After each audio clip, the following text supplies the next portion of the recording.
Bonjour tout le monde, bienvenue sur Phonopal. Aujourd'hui je suis avec Namfong. Bonjour Namfong. Bonjour Nina. Vous voulez nous parler de quelque chose qui, comme vous le savez ou comme vous le savez peut-être pas, elle a beaucoup d'expérience dans une organisation qui s'appelle Officiance qui fonctionne en Opal avec plus de 200 personnes au Vietnam.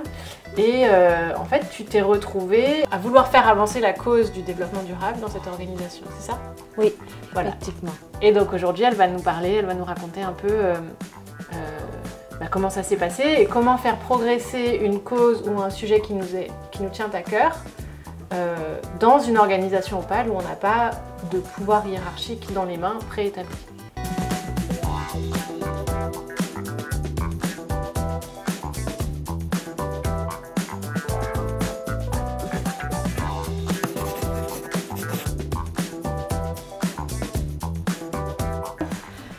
Alors raconte-nous un peu, comment ça s'est passé pour toi? Alors je suis revenue au Vietnam en 2016 et lors d'un voyage, j'ai remarqué que devant les paysages, par terre, il y a plein de plastique d'usage unique. Donc ça m'a vraiment beaucoup perturbée. Et depuis, je commence à réfléchir à me militer vers le projet de développement durable. Et de zéro déchet du coup. Oui. Et donc je suis arrivée à Officiance, dont j'ai vu les causes. Parce que ça fait partie des causes, c'est une des causes. Des causes d'Officiance officiellement. Quand j'ai vu les causes, j'ai dit je vais venir à cette entreprise. Et j'ai vu les employés qui arrivent avec plein de plastique tous les jours. Ouais. Je vois il n'y a pas de tri de poubelles. Je vois que les plantes, à un moment, on dit c'est très compliqué à maintenir. Donc certaines plantes, on va décider de garder, d'autres, on va enlever, etc. etc. Donc ça m'a vraiment beaucoup posé des questions. Et c'est à partir de là, j'ai dit, est-ce que si on dit on a des causes, il faut qu'on le vit vraiment. Et donc je commence à lancer des initiatives au sein de Officiance en faisant différentes activités chaque semaine pour discuter de ce sujet et commencer à pousser tout le monde à aller vers ce développement durable. D'accord, donc tu as toi-même pris l'initiative d'organiser des petits ateliers ou des choses qui te semblaient faire sens sur ce sujet-là qui te parlait déjà. Ouais. Comment ça a été reçu? Qu'est-ce qui s'est passé? Comme j'étais très nouvelle, donc il y a plein de questionnements auprès de tout le monde.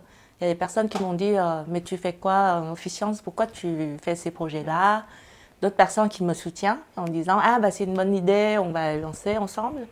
Et il y a des tensions aussi, des personnes qui disent ça ne m'intéresse pas du tout, je viens ici pour travailler, je ne viens pas pour réfléchir au plastique. Donc au départ c'était très difficile.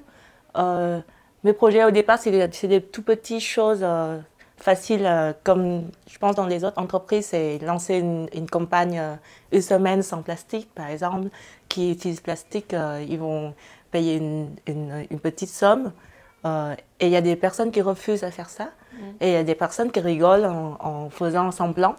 Et il y avait, je me rappelle encore, une personne qui m'a vraiment fait la tête, très énervée contre moi. Et il est parti sans rien dire. Donc, elle est partie, elle a quitté l'organisation? Non, il est parti juste passer devant moi, mais en faisant marquer. Donc j'ai envoyé un message privé à la personne et j'ai demandé pourquoi. Qu'est-ce que ça lui rend énervé autant. Et je découvre que cette personne-là est très attachée aussi à la cause, mais il me reproche de ma manière de faire. Parce qu'il me dit que le plastique pour lui, c'est pas si dangereux que ça. Il m'a envoyé plein d'articles qui me permettent aussi d'apprendre beaucoup de choses. Et à partir de là, on commence à discuter qu'est-ce qu'on peut faire autrement. De manière beaucoup plus constructive pour assembler plus de monde sans faire l'opposé noir ou blanc. Donc c'est à partir de là, il m'a aussi suggéré par exemple de faire des projets sur le tri pour que les gens voient que le plastique peut être réutilisé autrement et qu'on a fait des ateliers ensemble aussi. Et je me rappelle aussi, il y a des personnes qui soutiennent la cause mais qui ne savent pas exprimer. Et j'ai apprécié beaucoup, par exemple, une personne qui était dans le post-réception. Et quand elle a observé ce que j'ai fait, au début, elle m'a aidée en tant que réceptionniste. Et au fur et à mesure, c'est elle qui propose des initiatives. Et c'est elle qui commence à changer aussi nos habitudes. Par exemple, avant qu'on servait des bouteilles plastiques pour les invités, après qu'elle a proposé de changer en verre et elle-même de servir, ou qu'elle propose aussi des produits de lave-mains de manière plus écologique, parce qu'elle croit à ces causes, mais c'est juste qu'elle n'a pas l'occasion d'exprimer. Donc, à travers ces projets-là, ce que j'ai observé, ce qui est intéressant, c'est au début, je n'ai pas du tout de pouvoir, mais le fait d'avoir juste un petit groupe qui me soutient et qu'on discute chaque semaine, que ça commence à élargir en fait le groupe. Donc en fait, ce qui s'est passé pour toi, c'est que tu t'es saisi d'une cause qui était déjà une des causes de l'organisation et qui atterrissait chez toi, enfin avec laquelle tu avais envie à laquelle tu avais envie de contribuer. Et tu as commencé à faire des petites choses pour lesquelles tu as été partiellement suivi, partiellement rejeté, partiellement critiqué. Tu as réussi à transformer la critique en collaboration, bravo, et à faire grossir le petit groupe de personnes qui te suivaient en proposant des choses, en intégrant les objections de la critique dans cette collaboration, en faisant des choses qui t'ont permis de passer à l'échelle et d'embarquer plus de monde dans une démarche de développement durable, je ne sais pas comment tu veux le qualifier, au sein de cette organisation. C'est ça, en gros? Oui, c'est ça. Okay. Et quels seraient les apprentissages ou les leçons ou les conseils que tu voudrais donner à quelqu'un qui se dit « j'ai trop envie de m'investir dans cette cause-là, dans mon organisation, mais je ne sais pas comment faire ». Déjà, ce que j'ai observé, la différence entre faire ces initiatives dans une organisation de manière opale et de manière pas opale. Parce que j'ai reçu aussi des demandes d'aide des personnes qui sont dans d'autres organisations, qui ne sont pas du tout comme Officiance, et qui nous ont dit qu'en fait, ils arrivent à avoir des bons résultats, mais ça ne perdure pas. Ah oui. Alors, ce que mon projet, j'ai observé, c'est j'ai pas un objectif précis, mais comme ça parle à chaque personne, même si maintenant je suis partie d'Officiance du Vietnam, je sais que ça continue et il y a même des personnes qui ont changé de carrière parce qu'ils croient au développement durable.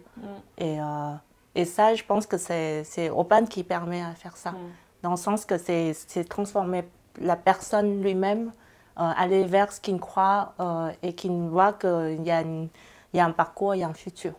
Alors que si on fait de manière, cadrée, objective, avec des chiffres, peut-être que c'est bien au début, mais il faut avoir un suivi côté humain en fait, pour la transformation humaine pour le long terme. Pour moi, c'est ça qui fait la différence en fait. Ok, merci Nam Phuong, c'était super. Si vous êtes dans une organisation opale et que vous posez la question de comment lancer une nouvelle initiative, vous pouvez appeler Nam Phuong, elle sera là pour vous répondre. Et puis nous, on est là pour tout le reste. C'était un plaisir de t'avoir à la caméra une fois de plus. Et on se revoit bientôt dans une nouvelle vidéo. N'oubliez pas de mettre les petits pouces. Et puis à la prochaine. Bye!